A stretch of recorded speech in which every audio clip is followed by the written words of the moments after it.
o título da nossa mensagem hoje é essa: quando a nossa fé é provada. Quando você lê o primeiro capítulo de Tiago, ele vai falar que a provação da vossa fé, uma vez confirmada, vai produzir alguma coisa. Quando o Tiago fala sobre isso para a igreja, ele está dizendo: olha, você acha que é você que é tentado, você que é provado? Não, o que é provado na verdade é a sua fé. Já parou para pensar nisso? Que quando você é tentado, quando você é provado, o que está sendo provado de verdade é o seu relacionamento com Deus, é como é que você enxerga Deus. E inclusive isso permeia tudo que a gente falou aqui os domingos pela manhã. José o tempo todo estava sendo pressionado a parar de acreditar em Deus, porque não fazia muito sentido um Deus que aparentemente não estava com ele dizer que estava. No final das contas a gente vai ver que dá certo no final, a gente vai ver que realmente Deus estava com ele. Mas isso acontece todo dia comigo, com você. A nossa fé é provada. Aliás, a gente pode até depois cantar essa música, cada vez que a minha fé é provada. Só que o autor da música diz: tu me dás a chance de crescer um pouco mais.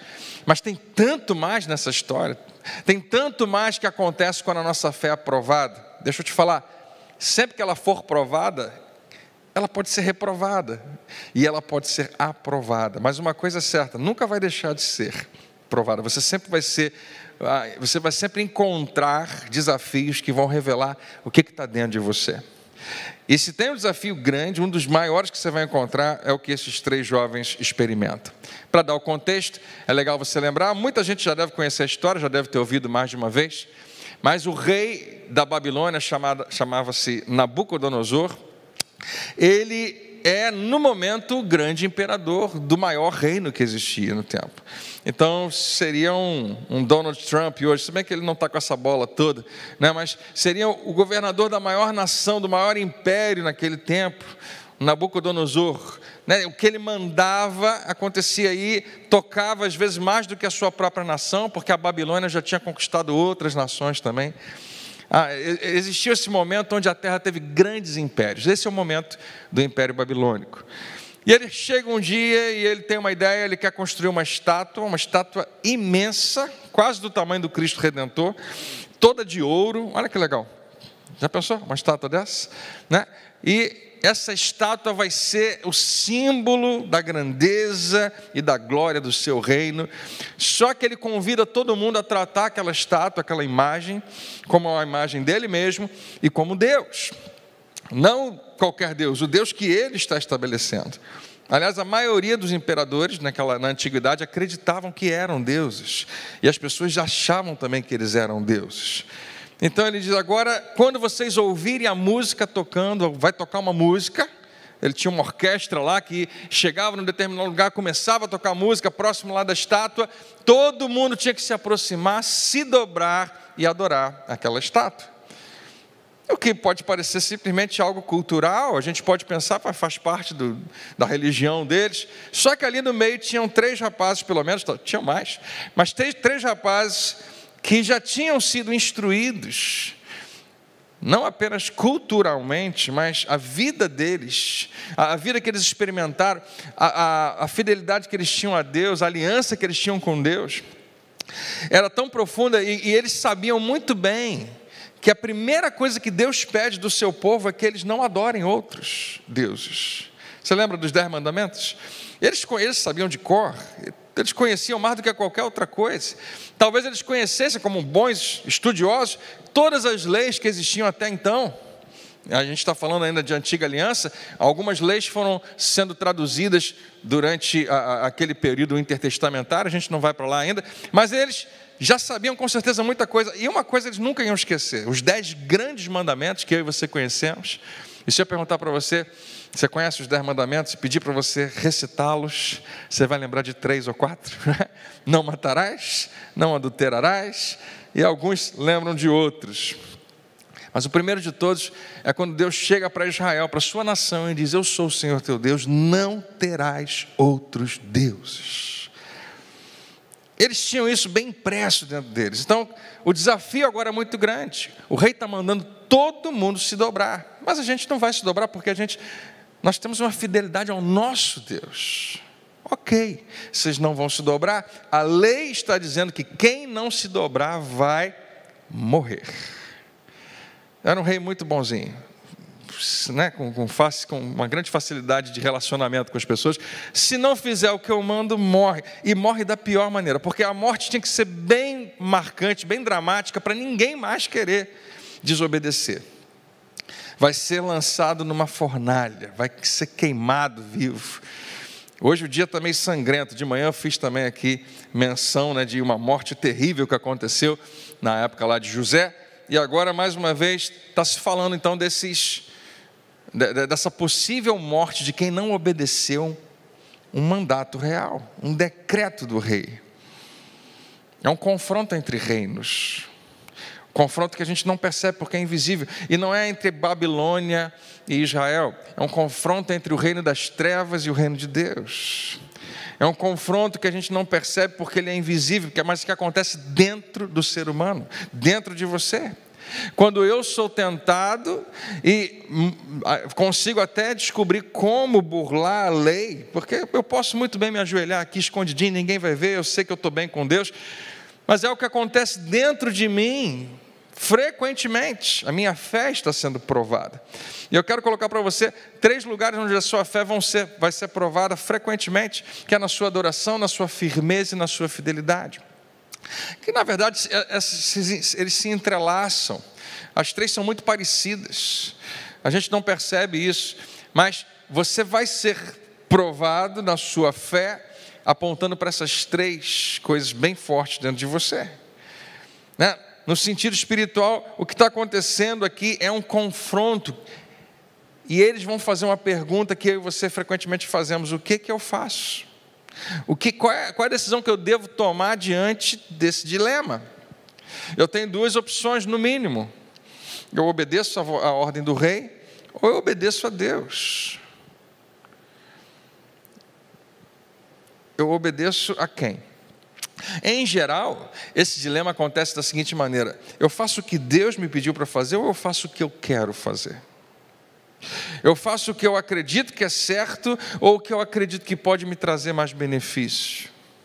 A gente tem dilemas que em geral vão ser em algum nível parecidos com ele, porque a gente vai se dobrar muitas vezes quando não deveria se dobrar. Sadraque, Mesaque e Abednego são irmãos nossos, né? Fazem parte do nosso time, têm uma aliança com Deus, e eles são provados na adoração, na firmeza e na fidelidade. E eu quero ler com você essa passagem, já no final, depois, né, deixa eu colocar aqui, os instrumentos começam a tocar e todo mundo se dobra. Sadraque, Mesaque e Abednego ficam de pé. Não sei se eles queriam ser vistos, eles devem ter ficado de pé lá atrás, né? Eles não estavam querendo chamar atenção para si, não estavam querendo simplesmente marcar, nós não vamos fazer. Não, eles simplesmente decidiram: nós não vamos, diante do que está sendo pedido de nós.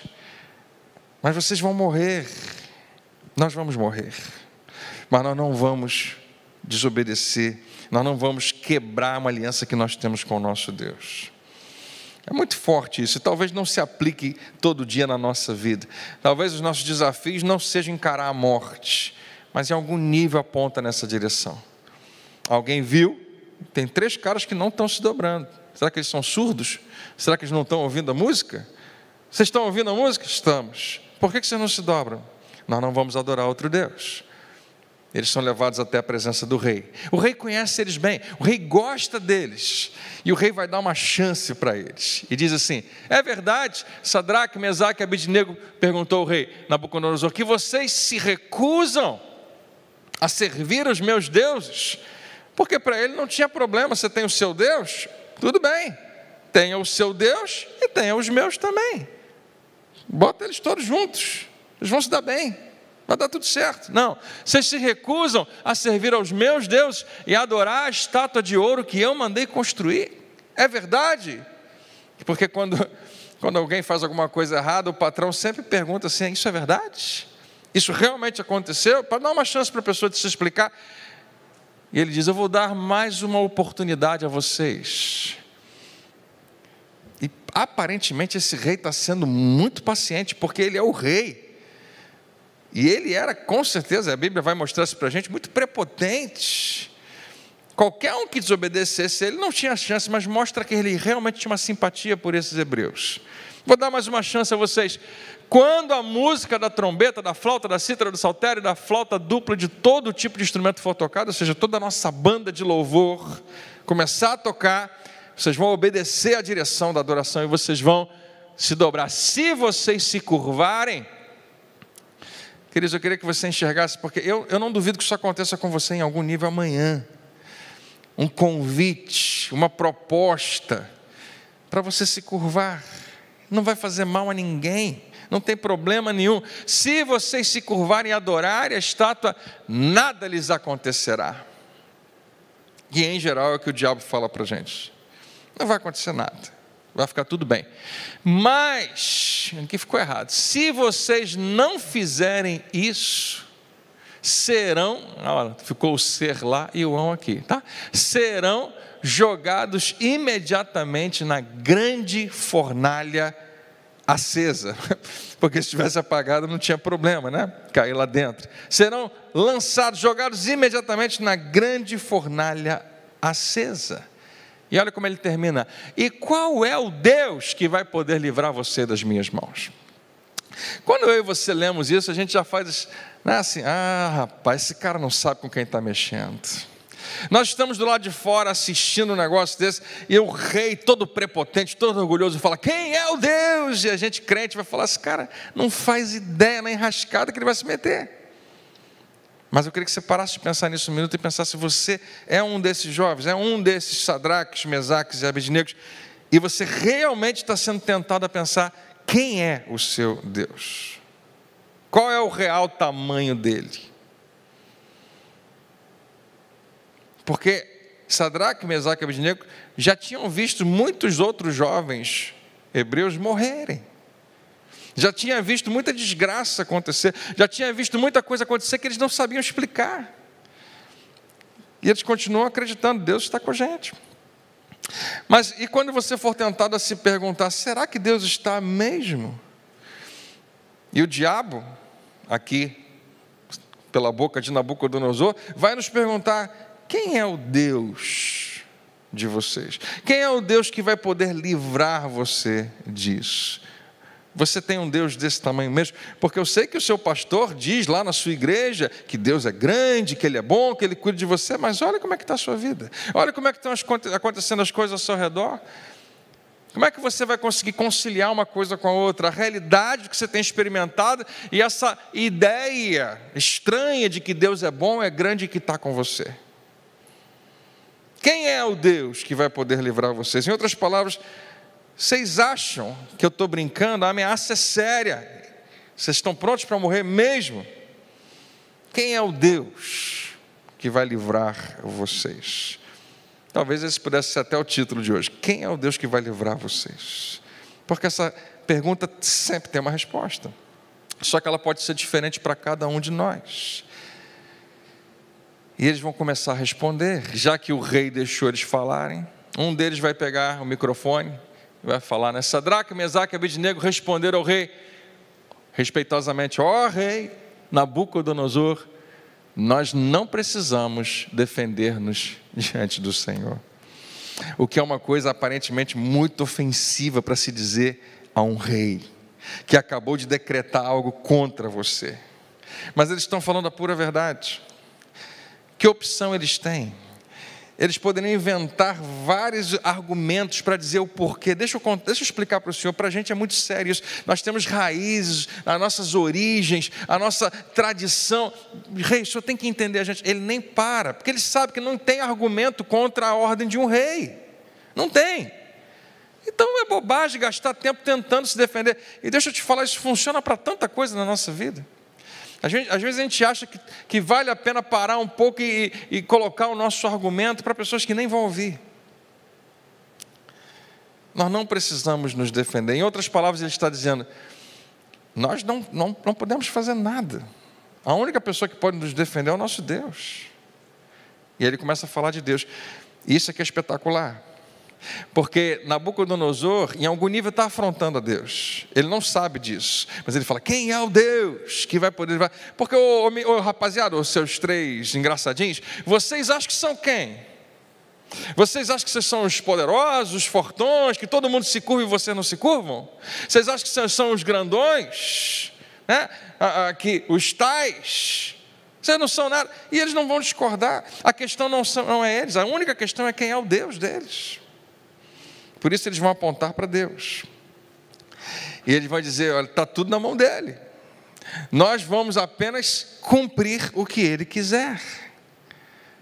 E queria dizer, esse evangelho é pouco pregado para mim e para você.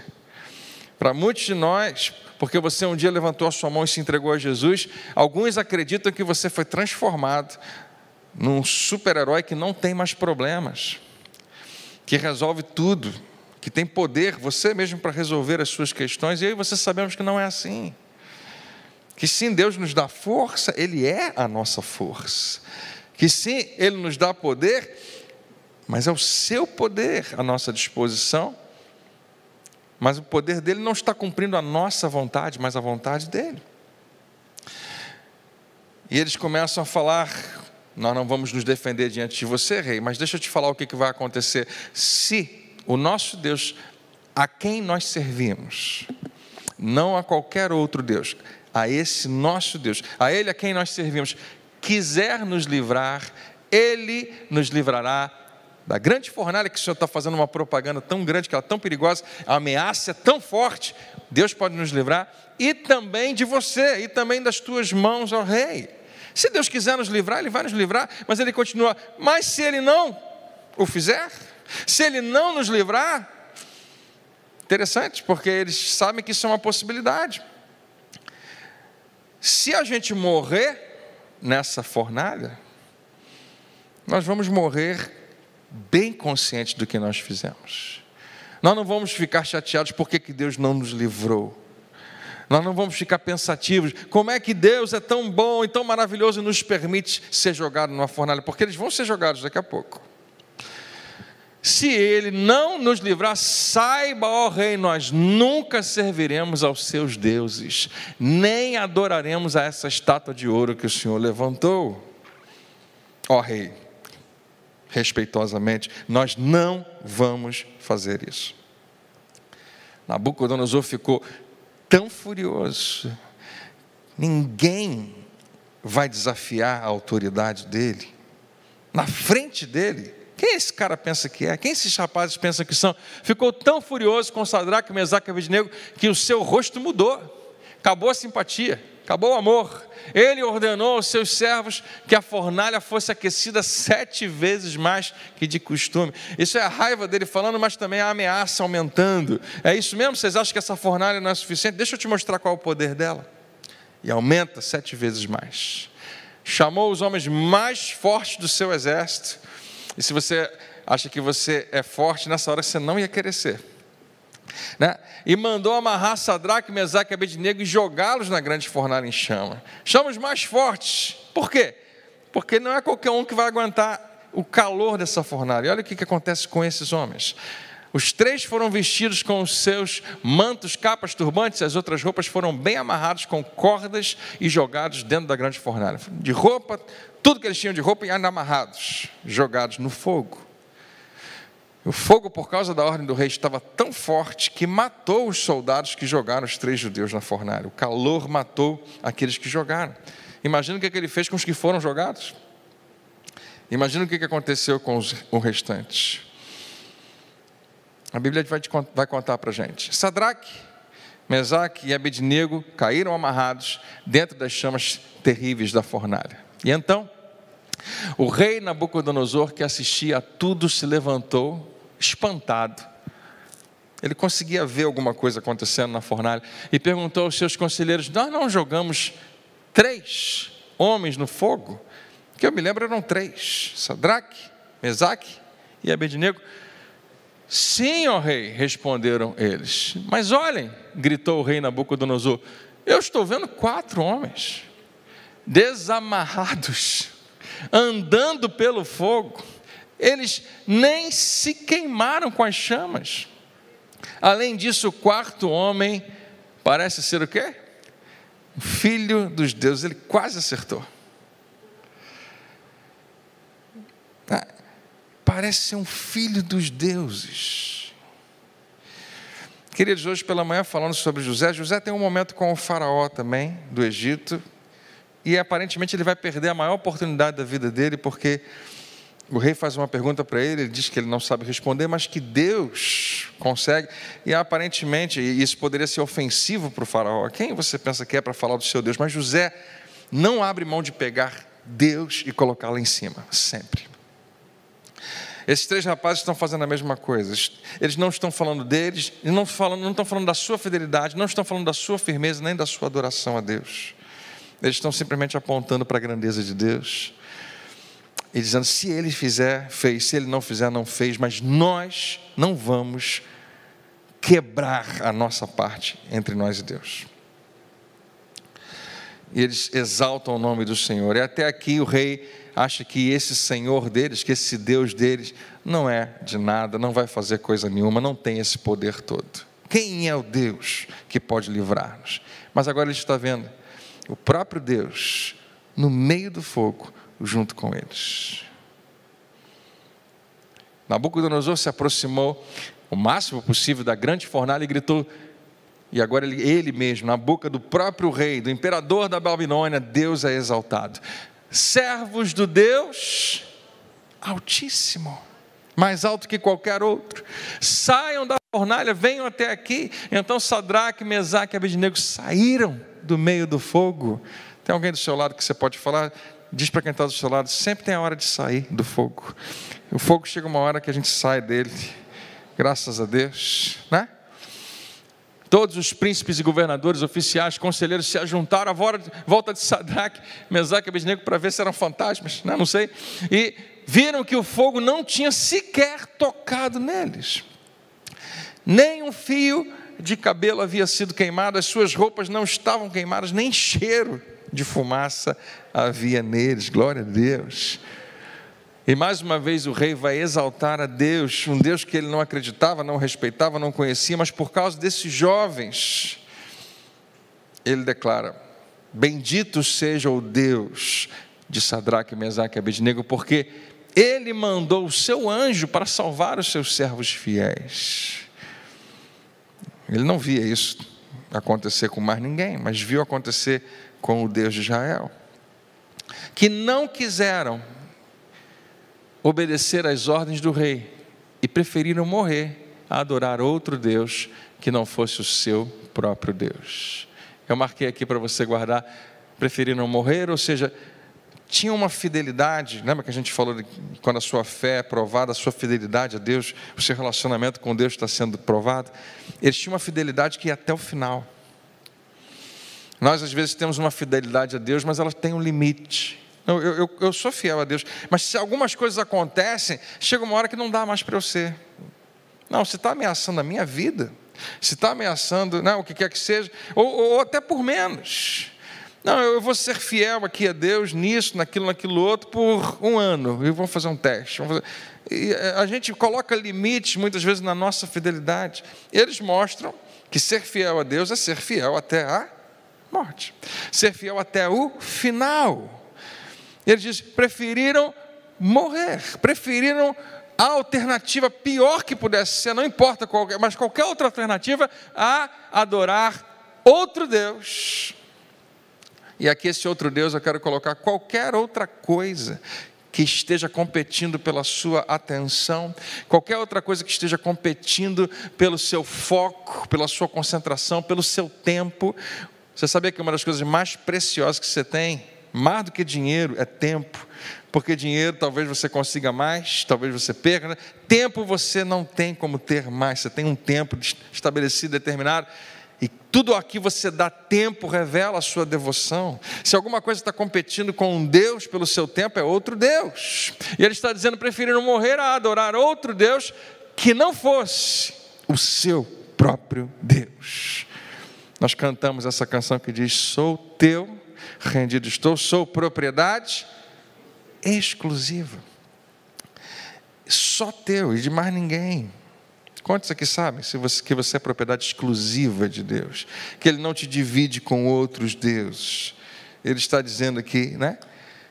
O próprio rei, o imperador da Babilônia, dizendo: bendito seja o Deus de vocês, porque livrou vocês e vocês preferiram morrer do que adorar outro Deus que não seja o Deus de vocês. Porque nenhum Deus, ele termina dizendo, nenhum outro Deus é capaz de livrar alguém como esse Deus. Qualquer outro Deus na nossa vida vai nos frustrar.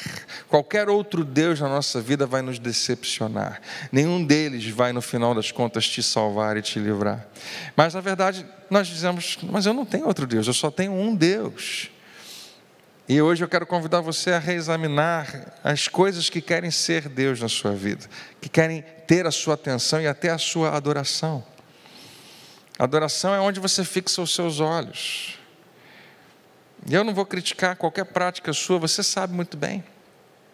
Nós colocamos certas coisas num lugar muito alto na nossa vida e às vezes essas coisas competem com Deus que não deveria ter qualquer coisa competindo contra Ele. Eu estava conversando há pouco tempo atrás com um grupo de homens, falando sobre as tentações do homem na área sexual. E cada um me contou uma história. No final a gente chegou a uma conclusão que se os homens não prestarem atenção, e eu acho que mulheres também, sexo pode se tornar um Deus, pode ser colocado num lugar tão alto, que o homem acredita que não pode viver sem, que não dá para viver, e precisa resolver essas questões. Há pessoas que estão hoje completamente viciadas em internet, viciadas, né, em qualquer vício que você puder imaginar. Você sabe o que elas estão dizendo? Eu não consigo viver sem isso. Seja o álcool, seja a droga, seja comprar. Tem gente que é viciada em comprar, não sei como consegue, a gente, né, no tempo que a gente está vendo, mas tem. E sem perceber, nós temos alguns deuses, alguns pequenos deuses na nossa vida, que a gente não faz essa análise, a gente não faz essa crítica, mas a gente precisa se perguntar, se eu acredito em algum nível que eu não consigo viver sem isso, então Deus deixou de ser o ar que eu respiro, e essas outras coisas estão tentando ter esse lugar. Você lembra que quando Jesus é tentado, um pouco antes de começar o ministério, né, ele é batizado no Rio Jordão, o Espírito Santo vem sobre ele, Satanás vai tentá-lo no deserto 40 dias, transforma essas pedras em pães, se você é o Filho de Deus, né? E faz isso, e faz aquilo, se joga daqui de cima, prova para todo mundo que você é o Filho de Deus. Aliás, o diabo sempre quer saber se você acredita que você é quem você é. Ele quer saber se você tem noção real da sua identidade. Porque se Jesus confirmasse que ele sabe quem ele é, o diabo não tinha muito lugar na vida dele. E não é interessante que quando Jesus é batizado, vem uma voz do alto e diz, esse é o meu Filho amado. E Satanás, quando vai tentá-lo, fala, se você é o Filho de Deus, inclusive ele nem fala o amado, porque ia dar muita munição para Jesus, mas se você é o Filho de Deus, faz isso, faz aquilo, prova que você é mesmo isso, prova que aquela voz era uma voz de Deus mesmo. Mas no final da tentação, Satanás é desmascarado e mostra que ele veio, ele diz, eu vou te dar tudo, se você se prostrar e me adorar. E eu me tornar o foco da sua atenção. E eu me tornar a pessoa mais importante, ou a coisa mais importante da sua vida. Não se engane, ele não mudou de estratégia. Ele está usando algumas imagens, algumas estátuas, algumas coisas que não precisa ser visível, pode ser dentro de você, mas para tomar o lugar de Deus. E a sua fidelidade a Deus está sendo e vai ser provada. E a sua firmeza, quando dá vontade de desistir, vai ser provada. E a sua adoração está sendo provada. Quem adora Deus não é quem canta louvores a Ele, mas quem obedece a sua voz. É por isso que o diabo ele vai tentar de todo jeito tirar você dessa posição. Mas pela graça de Deus, hoje nós temos 3 ótimos professores aqui, Sadraque, Mesaque e Abednego, de pé diante de um dilema terrível, que pode custar a vida deles, nos mostrando que não importando qual vai ser o final, vale a pena ser fiel a Deus até a morte. Não sei o que isso significa para você. Se você está começando uma vida com Jesus, convidar você para ter uma fé até a morte, uma fidelidade até a morte, talvez seja exagero, né? Pastor, eu não sabia que eu estava me metendo nisso, não. Não, só me chamaram para seguir Jesus, é isso mesmo. É um passo de cada vez. Mas se você já está andando com Ele, você sabe muito bem que o convite para andar com Jesus é um convite de negação de certas coisas, de fazer algumas coisas morrerem na nossa vida. O que vai deixar você muito feliz no final. Então, meu convite para você nessa noite é: observe os outros deuses que estão querendo aparecer na sua frente. Talvez você encontre um altar num lugar escondido lá na sua casa. Talvez você encontre um altar escondido dentro do seu coração. E outros deuses, e não se engane, nem eu, ninguém escapa disso. Nós somos tentados a termos outras coisas que querem ser maiores na nossa vida. Pessoas que têm muito dinheiro, elas não precisam de Deus, elas já têm esse. Mas Ele vai decepcioná-los. Esse Deus não vai livrá-los. Pessoas que têm algum tipo de segurança em algum lugar, em alguma situação, acreditam que realmente estão seguros, mas vão chegar rapidamente à conclusão que só o Senhor pode nos livrar. Então hoje eu oro para que Deus traga você mais uma vez a esse lugar, essa posição de fidelidade. O que é ser fiel? É um monte de coisa, tá? É um monte de coisa, não é uma coisa só.